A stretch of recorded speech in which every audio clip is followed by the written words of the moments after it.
What's happening, guys? Welcome back. It's your boy Jackie here. Two pieces of crucial Digimon Time Stranger news dropped today from two separate events. First and foremost here, diving straight in, we've got the Digimon Times Digital Monster Release Day Anniversary program. Within this, there was a small, tiny little look at some new Time Stranger stuff. Most of it is things we've already seen, but there's some cool new stuff towards the end that I think is definitely worth checking out. Secondly, we have the Digimon Story Time Stranger Systems trailer, which dropped on the Bandai Namco Entertainment America on YouTube 5 hours ago. So this is fairly fresh, and there's some really good stuff here. So without further ado, let's get right into it. This first one starts off a little cheesy, but it does actually have some cool stuff, like I said, towards the end. So here we go. As an agent, also, if you guys wanted to help me out, smash the like button and leave me a comment. Love you guys. Embark on an adventure across both the human world and digital world, in pursuit of the mystery behind the impending collapse of the world. All the while on this journey, you can enjoy collecting and raising over 450 Digimon. Today, we'll be showing new gameplay footage to the public for the first time. We'll show you glimpses of Gear Forest and Abyss Area, two locations that the protagonist visits during their adventure in Digital World Iliad, as well as the Digimon that live there. Furthermore, at the end of this segment, we'd like to show you an intense battle with a new Digimon making its debut. In this area, Digimon live amongst the majestic trees floating in the sky. However, there are also many Digimon who stand in the protagonist's way. Forge your path forward with the help of Digimon living in the area. The further you venture, the deeper the forest gets. The Digimon standing against you also seem to gradually change. Let's go! Oblivion Bird! Really voice acted Oblivion Bird there. Even further into the depths, you'll eventually reach a forest village ruled by Bacchusmon. There, Bacchusmon guards the World Tree, the primary source of energy in Digital World Iliad. Bacchusmon, its retainer Sirenmon, and the evil entities targeting the World Tree. What story will unfold in this area? That's something to look forward to. Abyss Area features a floating village where aquatic Digimon live, and many other unique Digimon that also inhabit this land. Here, the protagonist seeks Shellmon, but Divermon, a member of the hostile group Titans, appears. How will things play out between them? The story in the Abyss Area is not limited to the floating village, but also extends into the vast sea beyond. There, the Titans who ravage the sea await. And making its debut appearance in this game as one of the ferocious Titans is Skullseedramon. Damn. Skullseedramon is an undead-type Digimon that lives solely on instinct, even without having a physical body. It is among the largest Titans in this work. In this game, it fully demonstrates its power, unleashing a barrage of consecutive attacks. Furthermore, it's also able to defend against specific attacks in battle. Its special move, Lightning Javelin, is capable of causing massive damage. So, when Skullseedramon starts charging, aim for its weak point and attack to keep it from using its special move. There you go. That's all we can... Okay, guys, there's more stuff here, but it's just to do with like other Digimon related stuff, nothing to do directly with Time Stranger. So that was the first piece of news we saw today. There's not really much to comment on because it's fairly simplistic stuff. I mean, the Gear Forest straight away, this place looks great. If this is the beginning of the game, or at least somewhat close to the beginning of the game, maybe in the first couple of chapters or so, this is so exciting to me. I can't speak for you guys, of course, but I really hope you're looking forward to this. I just thought this scene here with the train coming in, how kind of dense everything looks, it just looks absolutely phenomenal, in my opinion. I still can't get over the outfit of the female protagonist running about. That skirt and the heels and stuff just looks so wild to be in the woods and whatnot, but regardless, Abyss Area also looking absolutely spectacular. Again, I've said it before, this place completely reminds me of Redigitized. So that's that, guys. That's the first one. I'll link this below if you just want to watch the whole event. It'll be linked, obviously, in the description of this video, so you can check it out if you want. Let's go straight into the next one. So this is the Systems trailer, and honestly, I think this one's perhaps a little bit more important than the first one. So check out. Begins your report from the Adamus Special Investigation Bureau. We have designated the Shinjuku Inferno as a top-level anomaly. Phase electron lifeforms known as Digimon are suspected to somehow be linked to this world collapse phenomenon. So this all looks familiar, right? But Obtaining Digimon. Digimon have long been suspected of a casual correlation to anomalies throughout history, and Digimon are also our best counter to such threats. Now, open your Digivice and activate the summoning program that's installed. Digimon are strange creatures composed of both organic matter and electric signals. There's 3 stars The there. Digivice can also convert the Digimon equivalent of DNA into binary code. This allows you to create more Digimon to join our mission. Although these creatures are living beings, they can also be generated like data. Through battles, you can analyze enemy Digimon. Once analysis is complete, you can then create that Digimon. You guys gotta see this in all its glory, folks. This process is known as convert. Once the scan rate reaches 100% or higher, you can convert the data into a new Digimon. Pretty standard. However, the closer it is to 200%, the stronger the Digimon will be. Training Digimon. Once you have your Digimon, you can equip them with attachment skills and equipments. Let's go. Attachment skills are equipped freely and can let Digimon attack with different elements or gain skills that boost certain abilities. Equipment can be used to increase your Digimon's various stats and resistances. Keep an eye out for these in the shops and investigate how they can strengthen your Digimon. We'll talk about this in a minute. Pretty cool though. We've also learned Digimon come with various attributes and elements. As you convert more Digimon, you'll be able to add a wider variety of them to your roster. Keep these attributes and elements in mind. I'll go into depth about that later. Dr. Yuki, your adoptive father and founder of Adamus, also discovered the Digivolution of Digimon. It appears each Digimon must reach certain conditions to digivolve into other Digimon forms.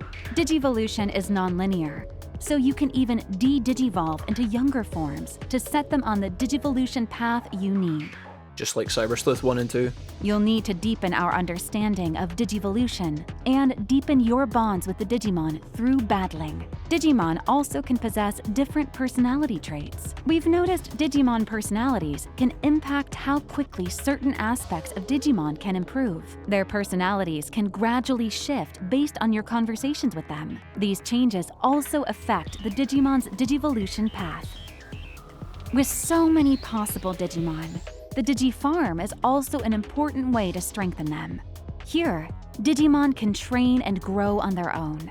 Use training items to boost their stats and abilities.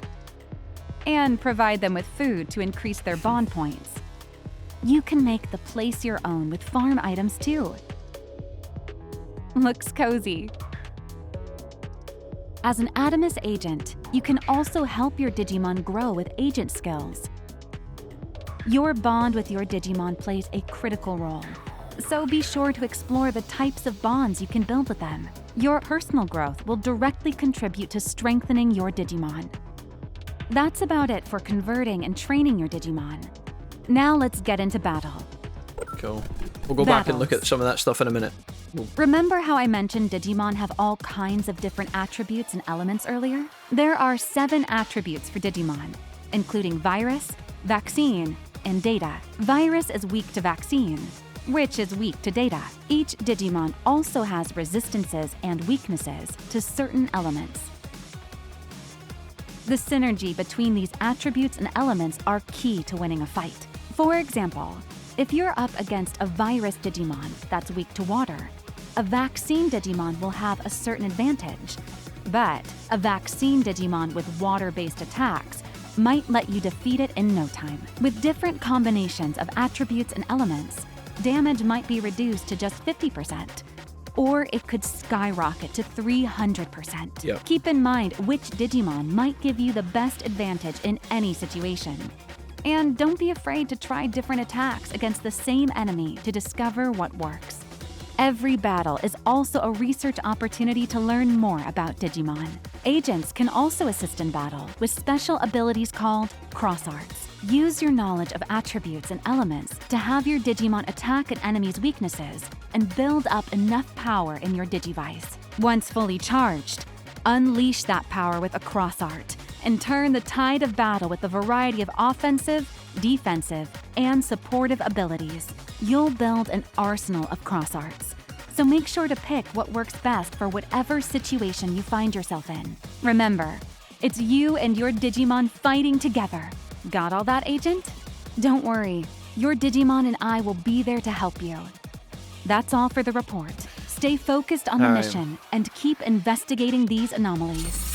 Right, guys, that's it. That's pretty much it. So our Discord has been buzzing with this stuff. These little bits are going to be fairly common knowledge if you guys have been keeping on top of it. But if you're someone else who's maybe a little bit more relaxed and is just kind of getting the information as time goes by, then maybe a video like this is useful to you. So that's why I thought it was worth jumping in. Also, you might have realized from some of the streams or whatnot, but I'm also very excited about this game. This is obviously cool that they're releasing this information. For the longest of time, we've often discussed about how like there wasn't enough ramp, there wasn't enough build up to the release of the new game. I'm looking at games like Survive, for example, or maybe even going further back. This time they're making a really good run at it, and that's really exciting. So lots of information coming out. Obviously this one's mostly about the UI, and it's almost like a refresher or even a beginner crash course for people who have never played through Cyber Sleuth or Hacker's Memory. A lot of this stuff is fairly common knowledge about, you know, when you're out in the world looking at the Digimon, scanning them, so being able to just run around and access your whole crew and then obviously create Digimon on the fly with potentially without having to go back to the Digilab is quite cool. Now it looks like your actual skills here, if we let this play, it looks like you can actually buy your skills as opposed to learning them. Whether you can buy and learn may be common knowledge already. You guys can leave comments on this video about what you think is going to happen or what's maybe already even been confirmed. You can actually just almost buy the moves like TMs, and you can see from the screenshot here, I don't know if this is reflective of typical gameplay, but 100,000 credits, obviously you're going to be able to just buy as much stuff as you want. I think this is quite exciting. And obviously, see, when you get to that point in the mid-game, late-game where you're constantly changing your Digimon teams around, it means you can actually just come in and fully customize whatever you want. Again, if you guys think that there's going to be multiple aspects to this, then please let me know in the comments, share your thoughts. This is also quite cool because this is something they've obviously taken from Cyber Sleuth Hacker's Memory, but developed it massively. So in Cyber Sleuth and Hackers, you had personalities on your Digimon. Your Digimon could be like nimble, they could be builders, developers. Here it looks like they've really actually spread this out, and there's now going to be multiple pools of personalities. I'm really excited to see how this pans out, because right now, at a glance, it looks like the systems went from fairly basic and simple to potentially being quite complex and complicated. I don't think it will stress you out, but for the long-term players who are looking for lots and lots of stuff to keep themselves busy, you're going to have a different kind of roster every time. We will see in due course when the actual game comes out how much this is actually going to change things. It might actually be not as important as we think, or not as impactful, or it could be really impactful. It looks like you've got all your different types of your agent skill tree, which again looks completely different to like tamer skills in Digimon World Next Order, but I do love the idea that while your Digimon are leveling up and while your team is changing and all your items and all your equipment and all that stuff is changing, you yourself as a character is also boosting. So at a glance, I'm not sure how complicated this system looks. It looks like you've got this, instead of going like up through a skill tree, it looks like you can almost go in like different directions and play into strengths that are going to be important to you as a player. Again, it's really hard to tell right now how crazy this is going to be, but we will keep our eyes posted for any news that's been coming out recently or that will be coming out in the future. We're just kind of looking at stuff that we've already seen. You can see here that there's obviously going to be interactions with the environment in order to progress. Are you going to need a certain type of Digimon to clear this, or is it going to be a little bit less intense than that? I don't know. This looks fairly straightforward and simplistic, as long as this is a smooth within the gameplay. I don't want to have to stop for a cutscene every time I have to climb and swing on a vine or something like that. Again, minor comments. We'll just see how it pans out when things, you know, when the game comes out. But yeah, for the most part, that's it, guys. That is us. Quick look at the boss fight. Lots and lots of stuff, again, in the bottom that we could maybe have a look at here in terms of buffs and stuff. It looks like the game's actually tracking what kind of augments you have on each character a bit more cleanly than it maybe has done in the past, and that's something that's definitely worth contributing to. That's it for the most part, guys. I hope you enjoyed hanging out with me today. Again, any more information comes out in the future, I will try and cover it if I think that it's reasonable, or if I think it's worth your time and I think it's worth commenting on. Come and hang out with us if you like. We're live pretty much every day playing through a bunch of Digimon games at the moment on YouTube and on Twitch. If you want to like this video and help the channel grow, help the community grow, and help us chat with new Digimon fans, then that is obviously amazing. So yeah, take it easy, guys. Look after yourselves, and I'll catch you in the next one. Peace.